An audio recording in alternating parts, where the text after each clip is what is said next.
It's time for the Rider Dynasty podcast. Let's go!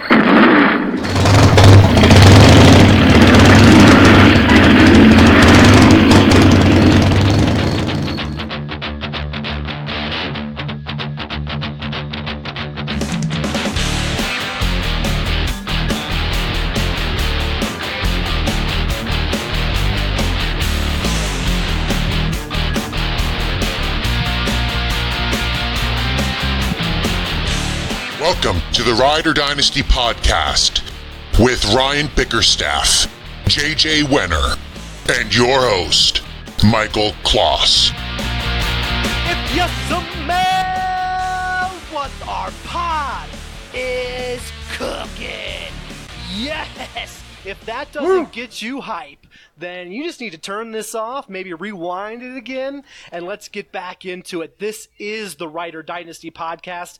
I'm happy to be here. I'm feeling good. I am feeling a little wrestling theme tonight, so as your host here, Michael Kloss, my friends and co-hosts, we're excited to get going to our wide receiver rankings today. But first, say hello to, I'm going to call him the Beast from the East. Of course, I'm talking about Ryan Bickerstaff. What up, Ryan? Not too much. I'm pretty stoked I get to share a title with a Dokken album this week. So that's pretty cool. Ready to break the chains around our favorite receivers tonight. Yeah, we're going to wrestle with them for sure. And the next man, of course, needs no introduction. He's the living legend. He's the heartbreak kid, if I get that right here. The Toast of the Coast was one of my favorite wrestling-themed nicknames. Everybody say hello to JJ Wenner. How's it going, brother? Oh, yeah. I'm actually doing great. I got a new job. My career took a good upturn today, so I'm excited for tonight.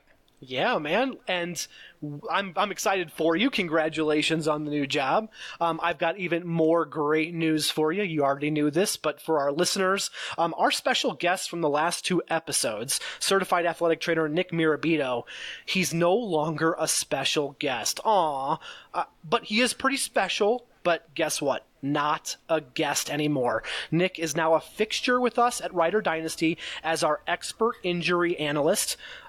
Nick, I got to ask, what did JJ get you as a signing bonus for this? Well, first, how's it going, Michael? Glad to be here. As far as the signing bonus, it was actually we agreed that JJ isn't allowed to bully me at least until the regular season. What? I don't know how long that's going to last, but we'll see. So I wrote up the contract. It seems good. JJ, if you break it, we're going to have to maybe suspend you or something for maybe like a minute or two. I'm not really... I'll honor. Yeah, I'll okay, honor good. the contract. Good.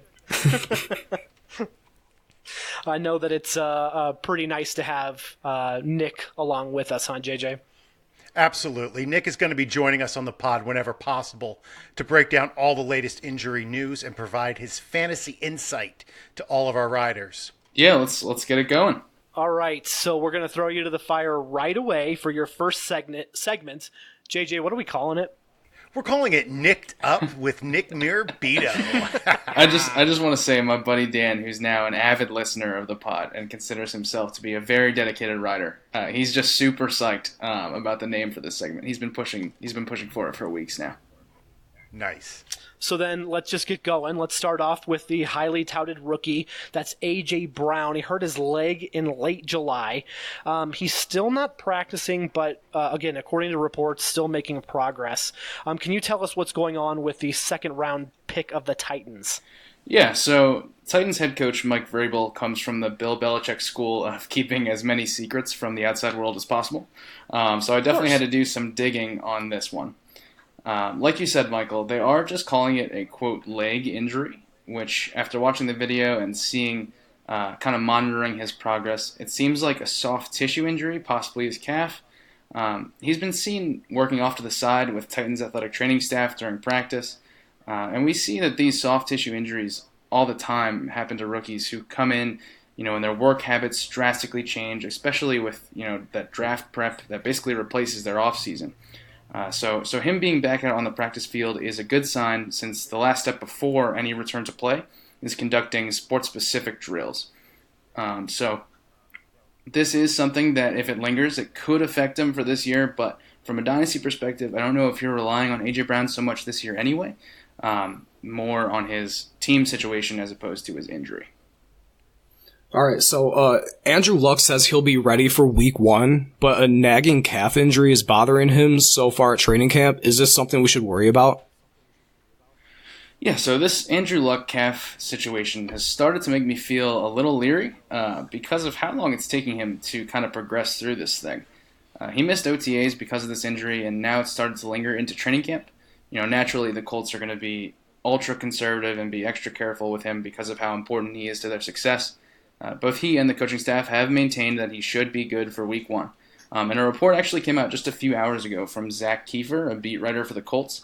He reported, you are on top of it. Yeah. So Colts, he tweeted out, Colts quarterback Andrew Luck is currently going through a more challenging series of workouts than last week, per Frank Reich, an upgraded, more dynamic series of exercises that'll help him build strength. He's moving around, testing the calf. Reich says things seem to be going well.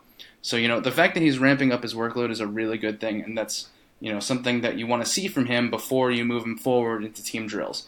So, as it gets closer, we'll get a better idea, but if you have Andrew Luck on your dynasty team or are looking to draft him, I wouldn't say it's time to panic just yet. All right, that's Nicked Up with Nick Mirabito. You've already got your own segment, so I think that hopefully you're settling in nicely, but we're going to keep moving because we want to get to those rankings. But first, we're going to head to our news desk. Jerry Jones is not afraid to let Dak, Amari, and Zeke play another year without securing their future. Zeke is not happy. He's threatening to sit out the year unless he gets a new contract. So let's see what happens with Dak and Amari. Michael, what are your thoughts on Jerry's decision, and how do you think this affects their 2019 season? Yeah, I think a lot of people are, pondering about this one right now. I know Jerry Jones has said that he's got no concern over extending Elliott. He added in a report that, getting a deal done is a matter of when and not if. So I don't know about you guys. I think this is the most confident that I've felt about a holdout yet, or at least in the past couple years. This is just kind of business, right? And Jerry wants to win a Super Bowl just as bad or even more than anyone. I think he's going to move the money around. I can't speak to Dak and Amari, but I think Zeke is the prize, to get to the postseason in a Super Bowl here. So I'm not too terribly worried. Talk to me about this in 1 month. Let's keep moving on the news, and this is interesting, Ryan. LaShawn McCoy says that he was told that he is, quote, still the guy in the Bills' backfield. Now, there have been rumors that he may have been cut or traded prior to week 1. Again, I pose this to you, Ryan. Who do you think will be the guy in the Bills' backfield? I think none of them are going to be the guy in that backfield. I can realistically see a scenario where it's just a 4-way split this year, and it's going to be a massive headache for fantasy owners everywhere. And I'm kind of leaning toward just avoiding Buffalo's backfield entirely.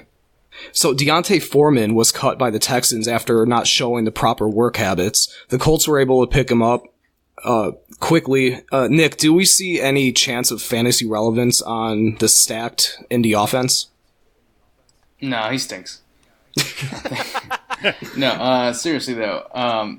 No, the reason he was released by the Texans was due to concerns about his work habits, and with an injury as serious as his, you need full commitment from the athlete to return to play to get to pre-injury levels. Now, a change of scenery could be a really good thing for him. I've seen firsthand that some people have more success than others at getting a player to buy into their rehab, and sometimes they need a change of scenery to kind of give them a little kick in the rear and get their stuff together. But when a situation like this comes up, I need him to show me that things have changed before I would commit to him and roster him in a dynasty league or draft him in redraft. Yeah, I think that's a good point. That is going to do it for the news desk for this episode. We are getting to our main event. Ring that ring bell.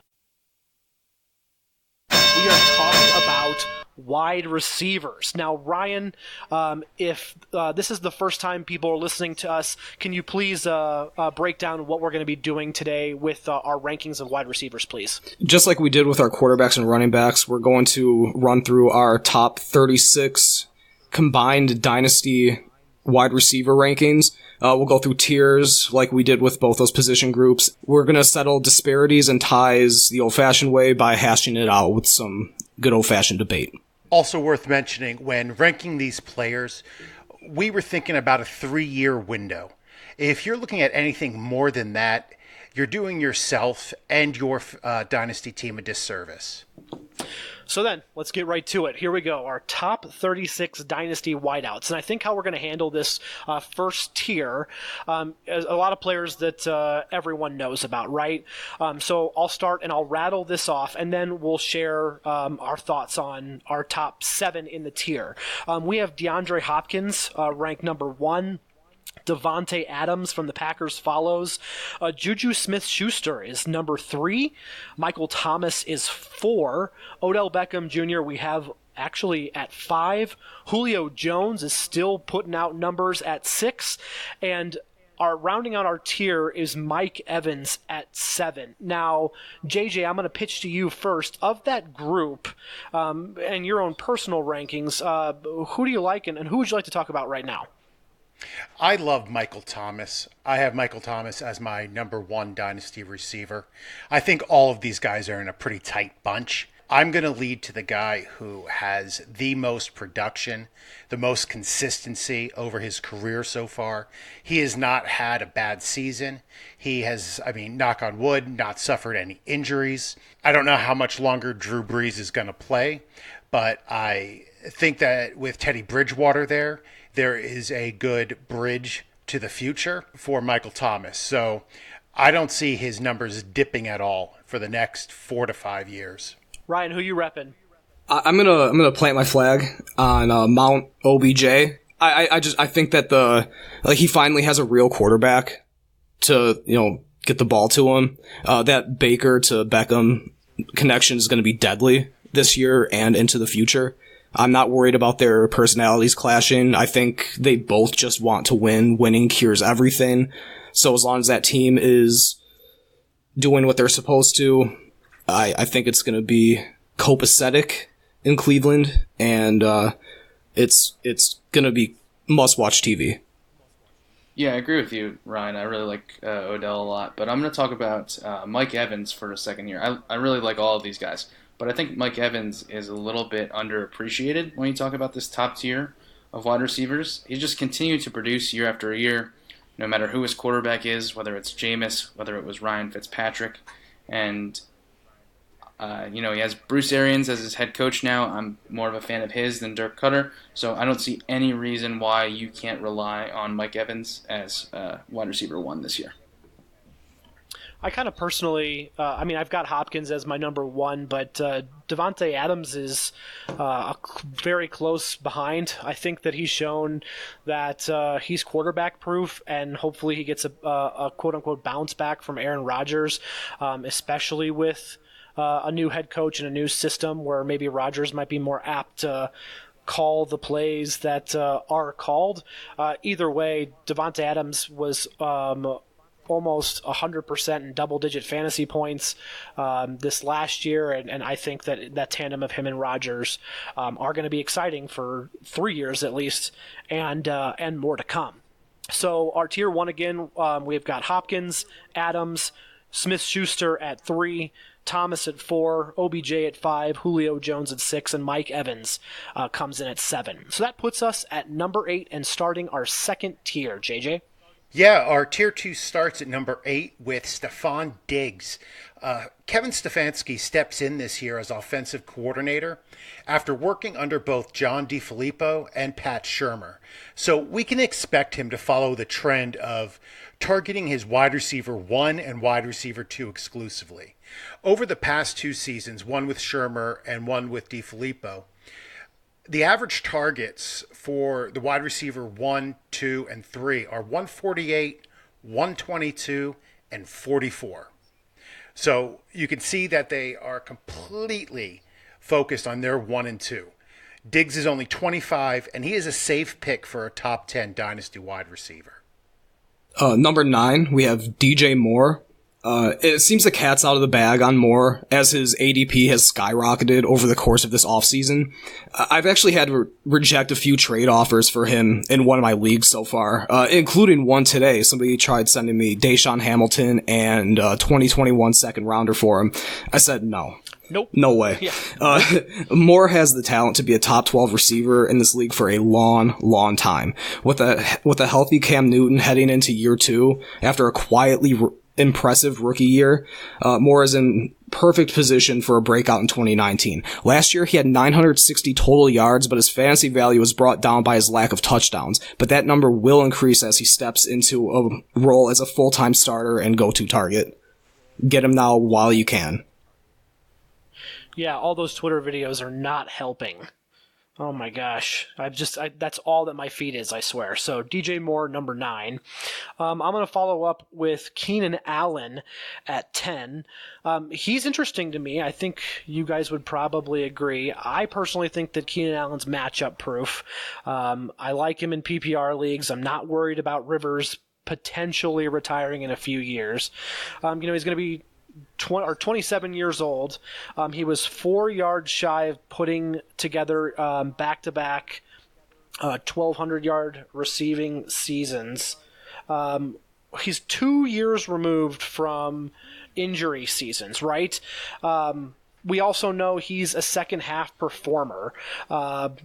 Really, in games 9 through the end of the year, he averaged 5 fantasy points more per game than in the first half of the year.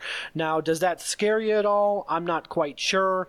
I don't think it does. I do believe Keenan Allen is the kind of guy that has a high ceiling, and his floor is a wide receiver 2. Yeah, Michael, I love Keenan Allen, and he's not injury prone, by the way, people. He's not injury prone, not at all. Right. So at number 11, you guys have Brandon Cooks. Last year was Cooks' most consistent year from a fantasy perspective, and that was only his first year in the Sean McVay offense. He has a ton of big play potential, and if you're a believer in Sean McVay, then you should be a believer in Brandon Cooks. He's so explosive, and Sean McVay is always going to try to find ways to get him the ball in space. He was wide receiver 10, 15, and 13 the last 3 years. And even though it feels like he's been in the league forever now, he's only 25 years old. So he's a great option in Dynasty, and I think you can continue to expect big things from Brandon Cooks moving forward. Yeah, how many teams is that, right? Saints, Patriots, now Rams, too. I know, it's crazy. And he's got a lot of talent, too. But, I think he's a safe option no matter what team he's on. Our tier 2 wide receivers, that was Stephon Diggs at 8, DJ Moore at 9, Keenan Allen at 10, and Brandon Cooks comes in at 11. So we're going to jump into our tier 3 wide receivers.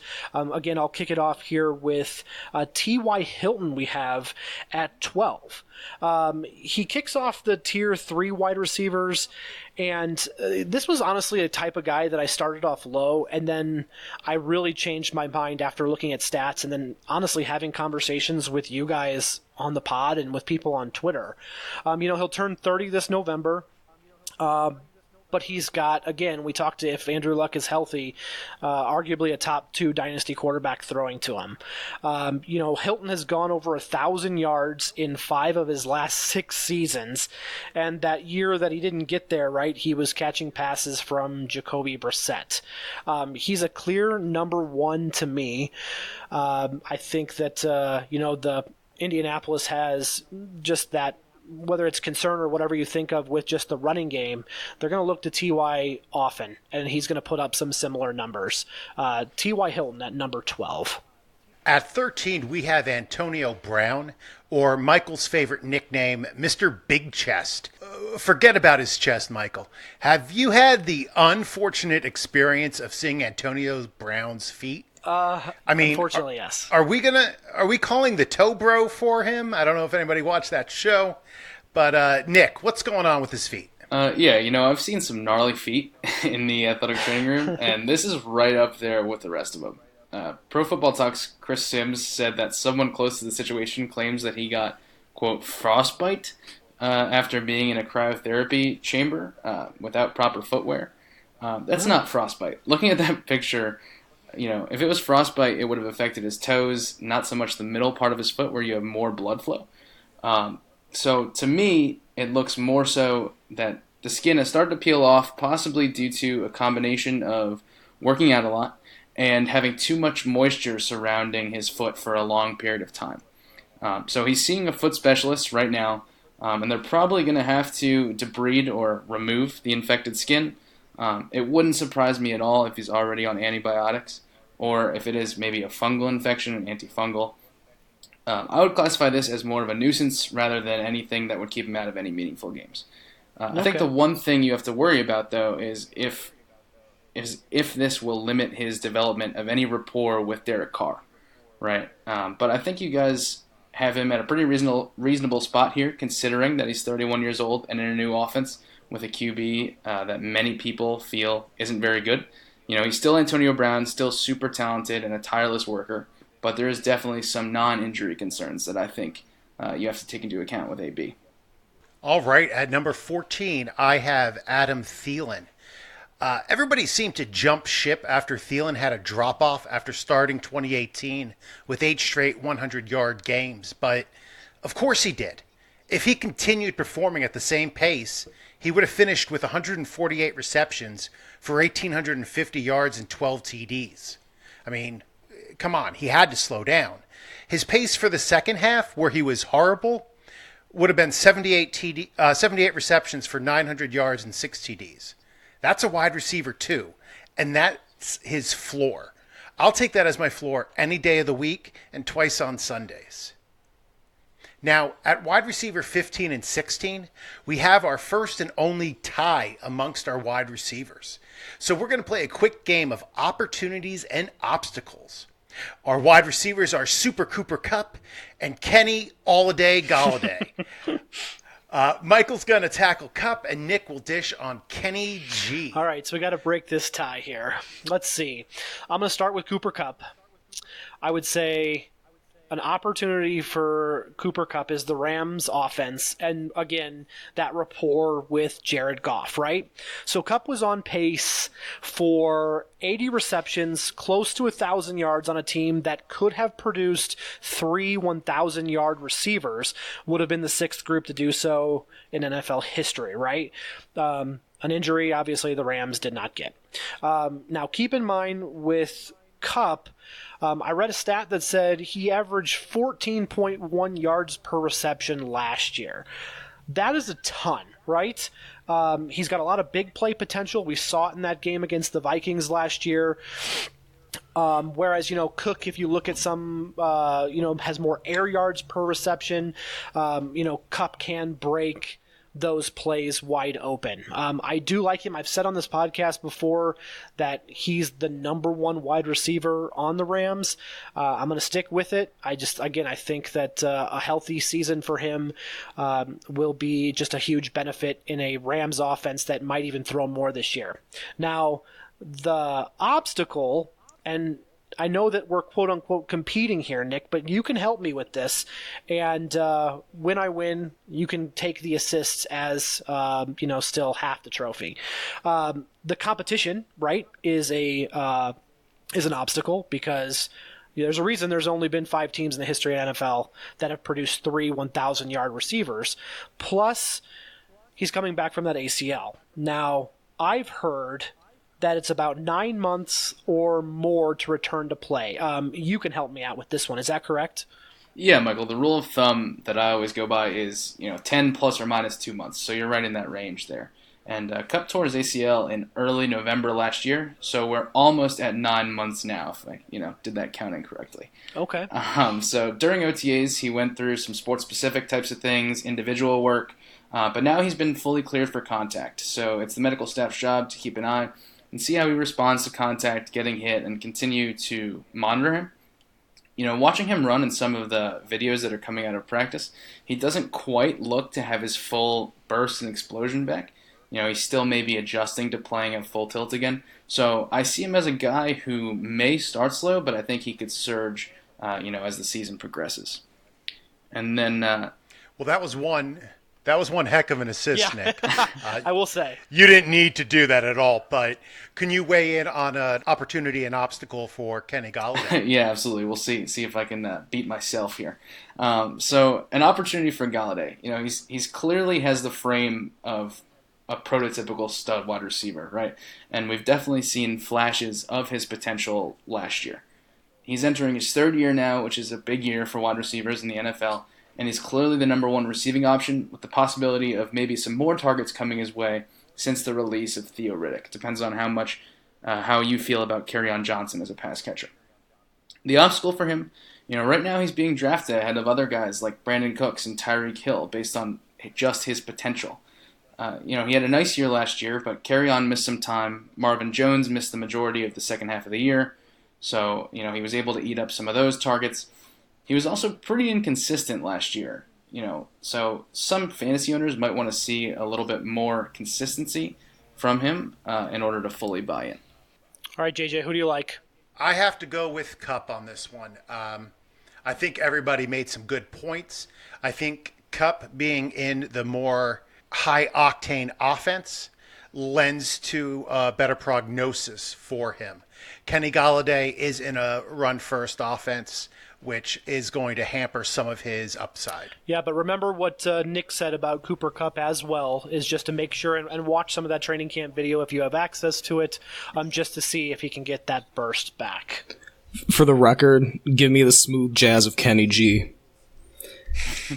And at 17, we have a disparity debate. We have Tyreek Hill ranked at 17th overall.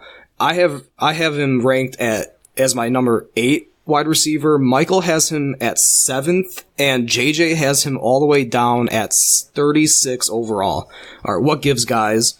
I think we have to let JJ go first to explain his reasoning on this.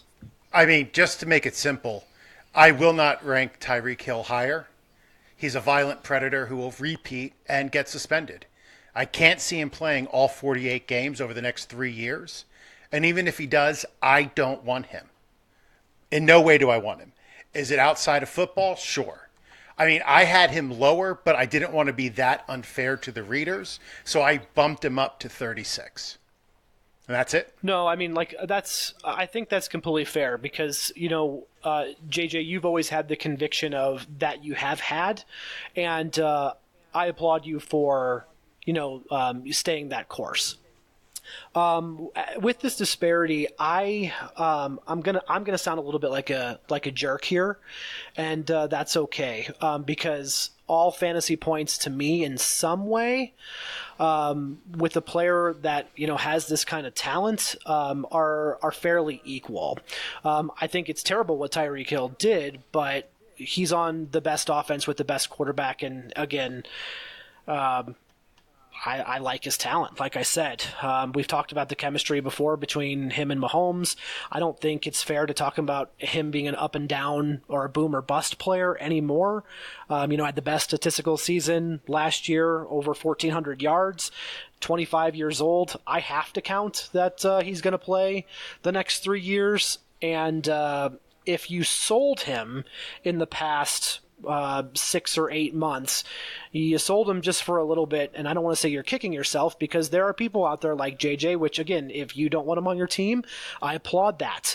But if you held tight and held firm, you've got another top 10, maybe even a top 5 wide receiver. And I don't disagree with you at all, Michael. I'm not basing mine on football at all. Football-wise, I think he is a great wide receiver. I just don't want anything to do with him.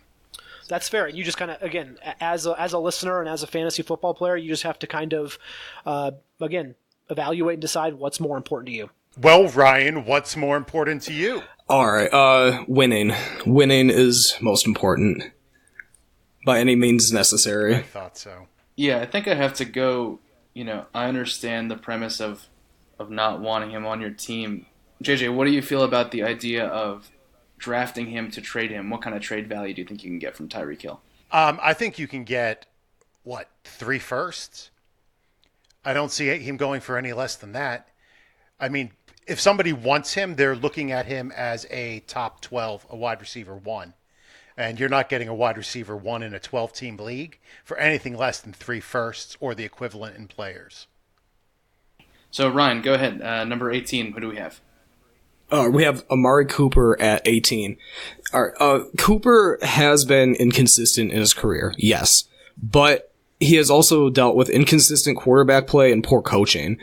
The second half of last year, after being traded to Dallas, was some of the best football of Cooper's career. He was still a bit boomer bust, but he had 53 receptions for 725 yards and 6 touchdowns in 9 games. Now that some chemistry with Dak Prescott has been established, the idea of what a full year will look like of that Dak to Cooper connection, paired with what offensive coordinator Kellen Moore is going to be able to scheme up, the thought of that is very enticing. So don't give up on Cooper yet. I think it's safe to say the best is yet to come from him. And for the record, he's my number 13, lucky 13 wide receiver in Dynasty. All right, at number 19, the last wide receiver in our tier 3, I have Chris Godwin. Chris Godwin had a great year last year, kind of a breakout year with 95 targets, 59 receptions, and 7 TDs on that high-powered Tampa Bay offense. I think Tampa Bay is going to come a little bit down to earth with Bruce Arians there and Ryan Fitzpatrick being gone. So you don't have that mad bomber Fitzmagic still there. But I think Godwin's talent has shown through, and people are very high on him this year. I see him actually putting up the same, maybe a couple more targets, eating up some of Humphreys, who had 105 last year, and Deshaun Jackson's vacated targets. So I have him right around 100 targets and about 70 receptions, but he's a pretty solid young player for you to get on your team. The hype is unreal on him as well, and I think that it's definitely warranted, as JJ just mentioned some of those attributes. Let's recap Tier 3 really quickly. At 12, the collective group had T.Y. Hilton. 13 is Antonio Brown. Adam Thielen comes in at number 14. We're going to put Cooper Kupp at 15 and Kenny Golladay at 16. At 17 was Tyreek Hill. And then 18, Ryan told us all about Amari Cooper. And then at 19, JJ just gave us the lowdown on Chris Godwin. So we're looking at Tier 4 now, and for some reason I keep getting the top one here, so I'll just jump right into it. Is Christian Kirk. No surprise, I'm a big fan of Christian Kirk. I've tried to been pumping him up on Twitter, tweeting at him, sending him, heart emojis, things of that nature, maybe his own gifts there. I like him from a dynasty perspective. I think Larry Fitzgerald's had a great year. Kirk is set to take over, and that's not just a question, that's a statement. Cliff Kingsbury's ready to implement that air raid. Again, if you're a listener of us or any of us, you know that. His target share was nearly 14% in 12 games his rookie season. I think that's only going to go up. Kingsbury loves the guy, recruited him out of high school, and trying to get him here. He'll get every chance, I think, to be the wide receiver 1, especially in the next couple years. And I can't help but like the fact that Kyler Murray is probably going to throw the ball 600 times. So Christian Kirk at number 20. Ryan, who you got at 21? 21, we have Paris Campbell. It's been a while since I've talked about Paris Campbell on this podcast, but it's time to sing his praises again. Reports out of camp and just this offseason in general have been overwhelmingly positive, which further supports what I already know. Campbell is going to be a stud. He landed on the perfect team with a clear path to becoming a starter, one of the league's very best quarterbacks, and a great coaching staff that will play to his strengths. I have Campbell on every one of my dynasty teams. He's my all-in player this year. I can't say enough about the guy. He's going to be good. He's going to be really good. Yeah, I think Paris Campbell is great. But before I get into number 22 in the ranks here, I just want to add that Campbell has been dealing with a hamstring injury for the last week, which I mentioned earlier isn't uncommon to see in first-year players early in training camp. It's not a big red flag or anything, but I wouldn't be surprised if that kind of stunts his production earlier in the year. But I think he's a candidate to really break out as we get deeper into the season, especially if anything happens to T.Y. I think he sees a really big role. So at number 22, we have another big play threat here, Tyler Lockett. You have to ask yourself the question, who's going to get the targets in Seattle now that Doug Baldwin is gone? But I don't know if that's going to be Tyler Lockett. I don't think he's a high-volume type of guy.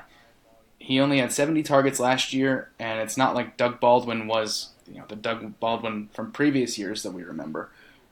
He had 70 targets, 10 touchdowns on 57 catches. That's an insane rate, and I just don't see him duplicating that again. Did you guys know that when Doug Baldwin was out last year, Lockett was being out-targeted by Brandon Marshall? I can't believe that that's an actual stat. I promise it is. It is. Yeah, I promise, guys, did my research. But look, I like Tyler Lockett a lot in real life. I think he takes the top off of the defense. But I just don't know if he's going to get enough targets to move him further up the rankings. So are we too high on him then, you think, just collectively as a group at 22? I think he has a lot of upside with that big play potential. I just personally, looking down this list, would put a few guys above him, and I'm sure we'll get into that in a little bit. Well, one of those people may be Corey Davis, who we have ranked at 23. I personally wanted to take Corey Davis because I'm not a big particular fan, but I want to just address him. In his 2 years in the NFL, right, we've only got 1,266 yards and 4 touchdowns, plus a pretty monster postseason game and a Titans losing effort, right? Now, this is a guy who, in my opinion, and I'm sure everyone else hopefully shares the same thing, was really impacted by Mariota's injury.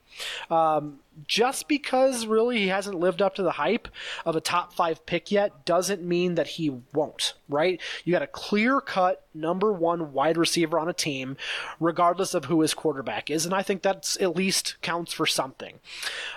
This could be the year of a year 3 breakout, and I went and I looked at just some of the other wide receivers that technically have had their best season in year 3. I'm going to name some of these guys. It doesn't mean that Corey Davis will be them, but Des Bryant, Demaryius Thomas, DeAndre Hopkins, Devontae Adams, Eric Decker, Lance Moore, remember Lance Moore? Sidney Rice, Roddy White, Greg Jennings, and Adam Thielen, who we talked about a little bit earlier, all 3-year breakouts. So there's nothing to say that Davis won't happen. I mean, he probably has the highest draft capital there. I would just say right now he's probably at a good spot because he's a number 1. Maybe Tannehill comes in and helps him perform. Maybe Mariota actually finally gets his act together too. Just sit tight on Davis if you own him. Most likely, if you did draft him, you're still holding on. One thing real quick, Mike. That is an impressive list, but they all had quarterbacks. Exactly. Yeah, that's a great point. I mean, that's the thing that's going to really hamper Davis this year. But, yeah, I actually had him a little bit higher than this, so 23 is a great place to pick him up. So then let's look at 24 really quickly. We have another disparity debate. These are my favorite.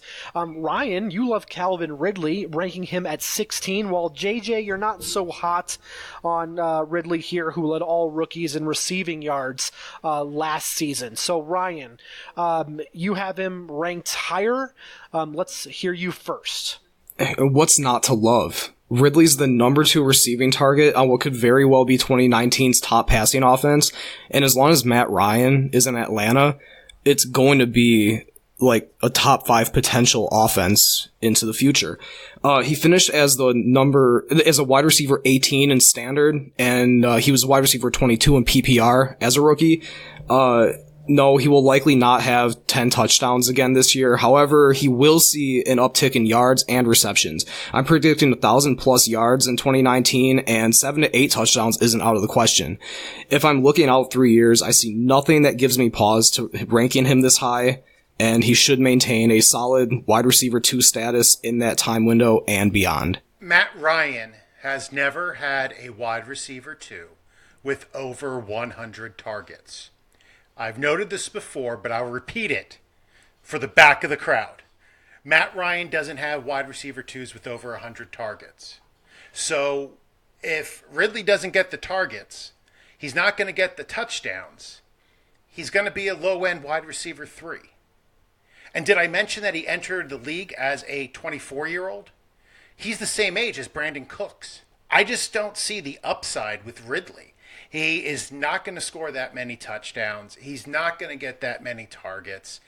Maybe once Ridley retires, but once Julio retires. But Julio's not retiring in the next 3 years. So I just don't see it happening. This is a tough one to judge. I think both of you presented great stats. JJ, I think when it comes down to are you going to see targets, and that really impacts it especially, we'll probably talk in our next pod about Austin Hooper and where we have him and his thoughts as a tight end. Again, there's nothing that has said that Matt Ryan can't keep it together, especially with Dirk Cutter this year. So I think, again, right around 24 is where he should be. I think that's pretty safe.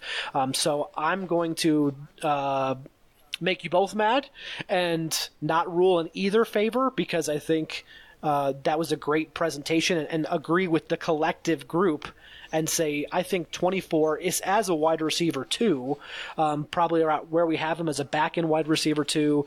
A wide receiver 3 is probably where he belongs, and hopefully he can take off from there. So sorry to make you both mad. You are wise like an owl. So at number 25, we have Robbie Anderson.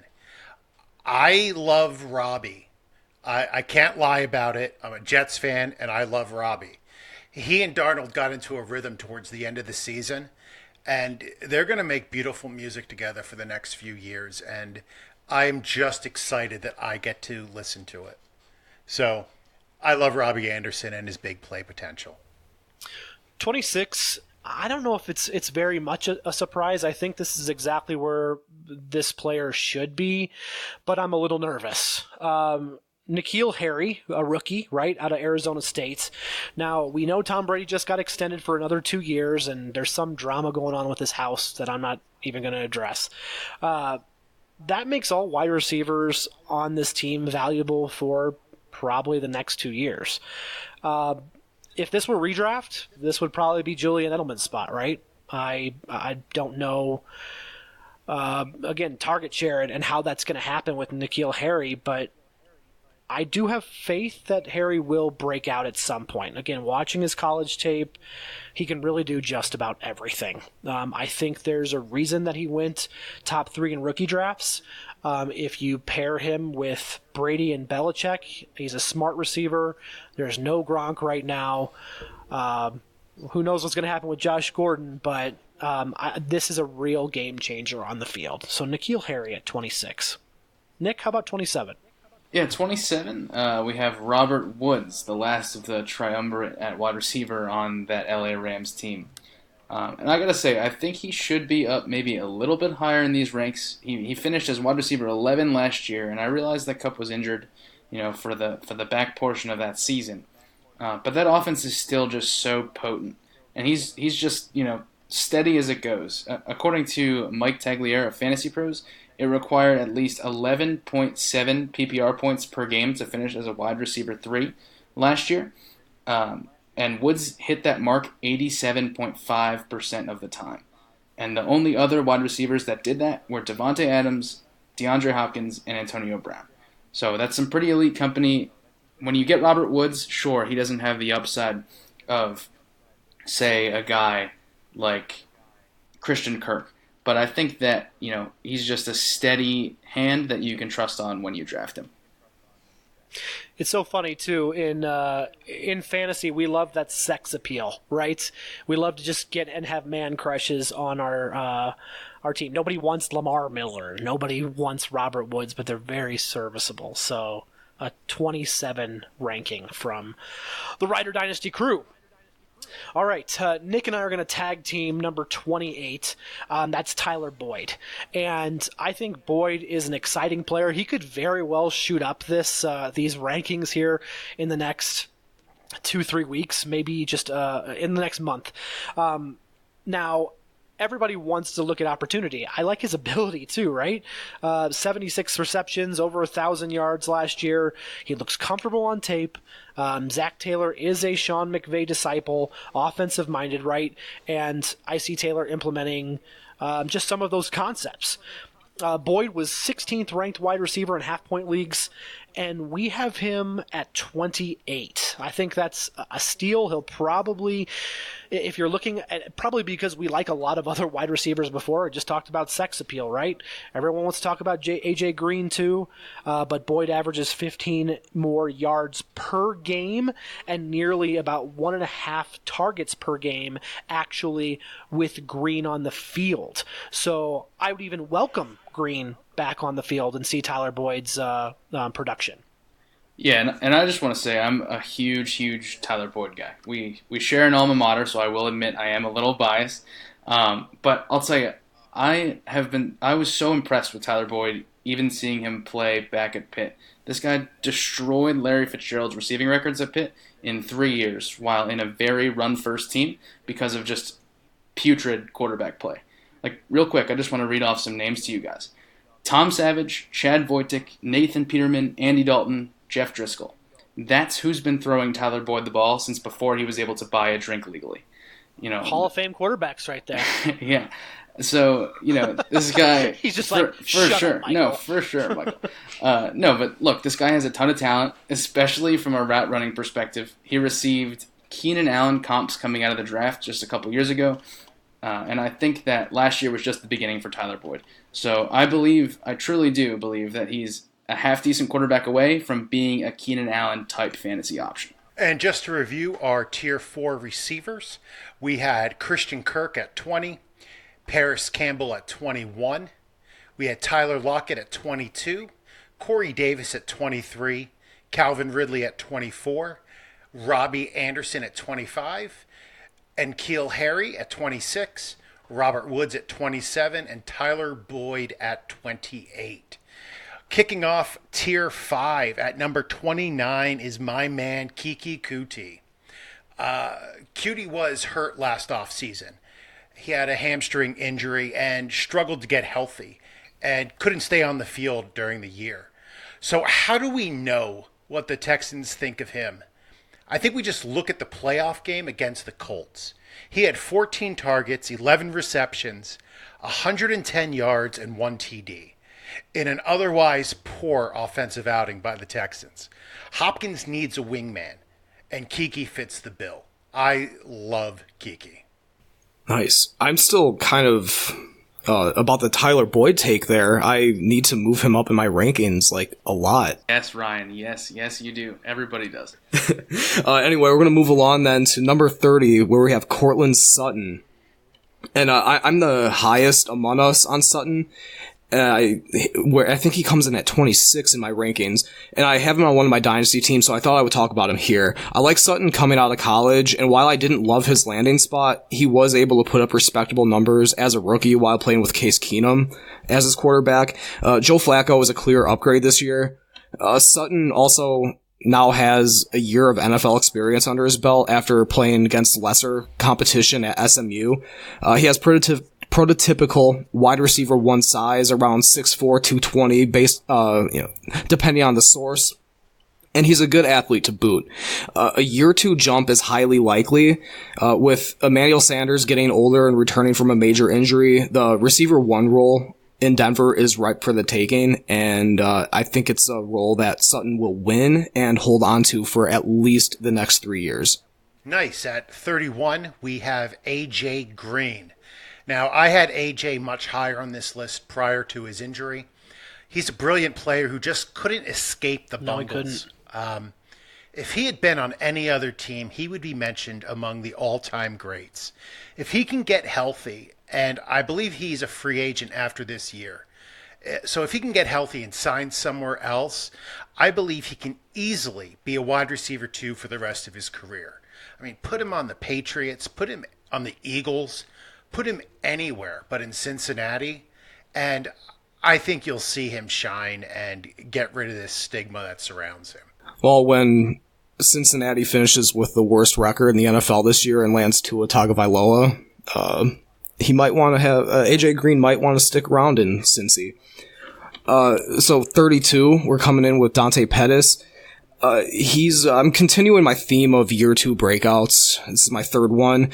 Pettis is in line for a good year in 2019. He only played in 12 games in 2018 as a rookie. He served as a decoy in 4 of them. It was game 2, 3, 8, and 9. And he dealt with an injury that held him back as well. And his quarterback tore his ACL early in the season, and Pettis played with backups the rest of the year. And despite all this, he finished his rookie campaign strong by putting up quality starts in 4 of his last 5 games of the year. That momentum will carry over into 2019. But the reason Pettis is this low for me is because the receivers group and just the offense in general in San Francisco was crowded. Deebo Samuel's going to push for targets, Tevin Coleman, Jalen Hurd, and of course George Kittle is going to be the number 1 on the team. But I foresee Pettis becoming a solid 900-yard type receiver for the foreseeable future. Coming in at 33 is a rookie, A.J. Brown. I can't lie, it is a bit worrisome that the second-round rookie is currently third string behind Taywan Taylor and Tajay Sharp. I am hoping that this is a motivational ploy by brilliant Belichick wannabe Mike Vrabel, but I am not a fan of his QB. I'm not a fan of the head coach, and maybe this is just his injury that he hasn't been able to practice. I'm a little bit nervous about A.J. Brown. I don't blame you. Well, we're not going to let you get out of this podcast without a couple more disparity debates. These are fun for us. We hope they're fun for you, too. At 34, we have Mike Williams of the Chargers ranked. The disparity, JJ, you have him at 48. Ryan, you have him at 24 in your individual rankings. Ryan, can you explain your 24th ranking there for Mike Williams?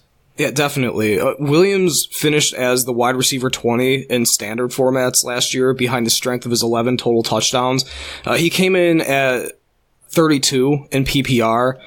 However, a whopping 8.5 points separated Williams from the number 24 finisher, which was Adam Humphries, which is also not going to happen again now that he's in Tennessee. Anyway, so that's where I have Mike Williams ranked at 24. Tyrell Williams is gone. There's a chance that Melvin Gordon gets traded or misses time due to his holdout. Keenan Allen, Hunter Henry, and Austin Eckler can't take all the targets. Williams won't put up the same touchdown numbers in 2019, but he will have more yards and receptions. Plus, as we've already discussed on this podcast, year 3 is the magic number for many receivers. It's make or break for a lot of them, and I think Williams makes it. He's in too good of a situation not to. I am definitely the Debbie Downer of ranking players. He had 10 touchdowns on 65 targets, 41 receptions. That is definitely repeatable. Cue the eye roll. You keep quoting like standard rankings. Nobody plays standard. We all play PPR. He was wide receiver 32, scoring touchdowns at an unrepeatable pace. Kloss probably nailed this by taking the middle of the road, but I am not buying into him at all. I would take Adam Humphries ahead of him. No. Because I think Adam Humphries is a much better player than Mike Williams.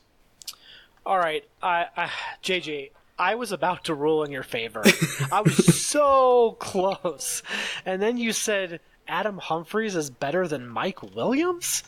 No. You heard it. No. Ryan, you win just for that. But it is funny. I do have him ranked 34th, which is fairly funny. Again, Hunter Henry is going to come in and take a lot of targets away. Phillip Rivers loves a tight end, and Hunter Henry is going to come back, which, again, puts him into this late wide receiver 3, probably echelon. So, Brian, you win this just because I can't believe JJ just said that. What are you guys basing Mike Williams' greatness off of? I like his opportunity, again, as a wide receiver, too. I think the touchdowns might come down, but, again, that's a good offense. that's why I have him at 34. Yeah, I have to agree. I think it's a really good offense. I do like the talent that Mike Williams has. I wouldn't have him all the way up at 24, but I do think 48 is too low. I kind of err on the side of Michael there. That 34, 35 area I think is a pretty fair spot for Mike Williams. Well, Nick, I'm contractually obligated not to make fun of you. And I'm contractually obligated to love that. So, perfect. Ryan, would you be the judge for this next disparity debate, please? To steal a line from JJ, absolutely. At number 35, we have Jarvis Landry coming in. Another disparity debate. JJ has Landry all the way down at 46, and Michael, you have him at 25. So, go ahead and kick this one off, Michael. Yeah, sure. So again, kind of looking at my rankings, right? First through 24-ish are mostly wide receiver ones, minus whether you feel like whatever the Diggs Thielen situation is. Of course, I told you I love Kirk. I'm counting Tyler Boyd as a wide receiver one, even though I have him one spot behind Landry. Again, I think that this is one of those situations where I'm picking an offensive player. 81 receptions for 976 yards and only 4 touchdowns. He did have a low catch percentage of only 54%, which was around Antonio Callaway's. Again, OBJ's coming in, and Landry's reception totals are definitely going to take a hit. But in this situation, I want good players on good offenses, and I'm going to pick again, a number 2 on a great offense versus in some cases, a number 1 on a terrible offense, or a number 2 on a bad offense. I'm going to trust a little bit in Baker here. I can't put him that far down, even though, he might not have the best reception count. I'm kind of looking around 80 receptions, maybe 1,000 yards at most. But again, I'm hoping for that versus wide receiver 2 or wide receiver 3s on other teams. All right. So I have Landry projected for 72 targets this year, for 47 receptions, 506 yards, and about 3.5 TDs. And that's with him getting a 12% target share. So you look at the pie in Cleveland, right? Running backs are going to account for about 25% of the receptions. You have Duke Johnson, you have Kareem Hunt coming in at halfway, and you have Nick Chubb. Odell's going to get at least 20, probably closer to 25, maybe upwards of 30% of the targets. Tight ends, probably about 20% between them. That leaves 30% for the rest of the team. That's Landry, Higgins, and Callaway. So there are only so many ways to split this pie. And plus, Landry is making about $15 million per year. And if they cut him after this year, there's very little penalty. There's a $5 million dead money, and they'll save $10 million towards the cap. They neglected a lot of areas of this offense that they could invest that money into protecting Baker and building up some of these younger assets. I think there's a very good chance he's off this team come this time next year. And then your argument about being on a great offense is kind of mute. I think I'm actually kind of siding with JJ on this one. I'm agreeing with Michael. I like Landry this year. I think he's going to be better than, 47 receptions for 506 yards. I think he's going to be better than that, but who knows where he's going to sign if Cleveland lets him walk next year. I think I'm going to award the point to JJ. Well done, sir. Well done, sir. For the record, I do, not to, attack JJ a little bit more tonight, but I do think that, I am going to side with Michael a little bit here. I know Ryan gives the points, but I just wanted to say I do like Jarvis Landry. I do think that Jarvis is, I think he's one of those just reliable guys. I don't think it matters what team he's on. I think he's, it's not like we have him ranked at, 25. He's at 35 right now, so I think that's a pretty reasonable spot for him there. Yeah, he's absolutely really reliable. That's a very good point you bring up, considering he caught 54% of his passes. Well, I like how he sounded on Hard Knocks, so I think he's reliable. He Bless him. was hype. Yeah, he was hype. Exactly. I love that dude. I love the dude that was blowing the whistle and his belly would go up every time. I forgot his name, but he was awesome. Bob Wiley, or was that his name? Well done. Anyways, let's finish this out, Nick. Yes, so rounding out tonight at number 36 is going to be DK Metcalf. And I just know that JJ is really, truly resisting the urge to take off his shirt in honor of DK as I talk about him here. So Metcalf just missed a scrimmage because of an oblique strain, but he is already back at practice. Look, health aside, Metcalf is a risk. On one hand, he's built like you would love to see a receiver, right? But in college, he struggled to create space with below-average route running and showed some signs of having bricks for hands. So, like I said earlier, there's a lot of targets that someone needs to get without Doug Baldwin there. And I think your opinion of Metcalf depends on how much you believe in the Seahawks coaching staff to develop such a raw talent. I like it. Ryan, can I give you the opportunity to kind of go through as you're scrolling and tell us, as we kind of knocked out a ton of players in Tier 5, can you give me that recap? Number 29 was Kiki Kuti. Number 30, Cortland Sutton. 31, AJ Green. 32, Dante Pettis. 33, we have AJ Brown. 34 was Mike Williams.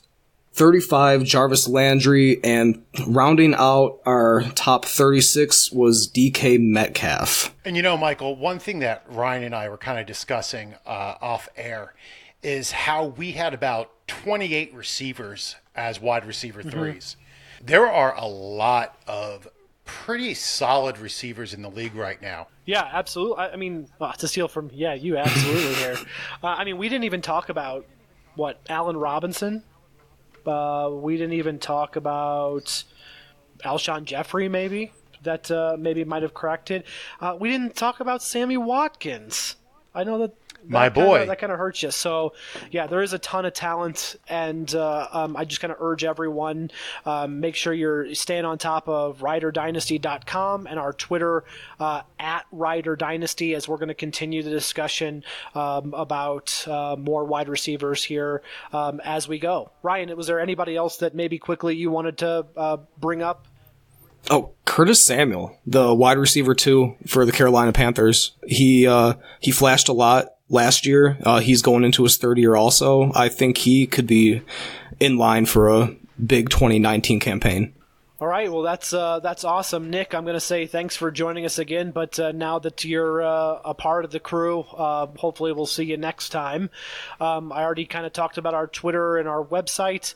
I'm going to try to end this the only way that I think is appropriate, and I'm going to, if you guys want to finish this out for me, if you know it, I'm going to say goodnight, and that's the bottom line, because Stone Cold said so.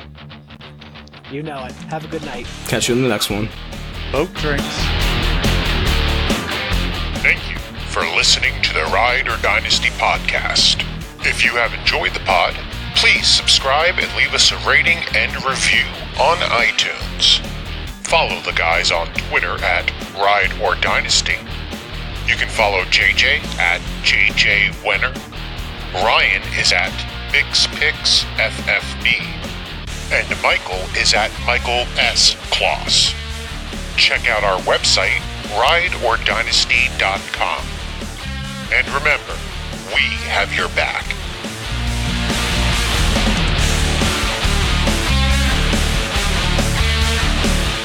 Your reputation far exceeds your skills, Mammy Rammer.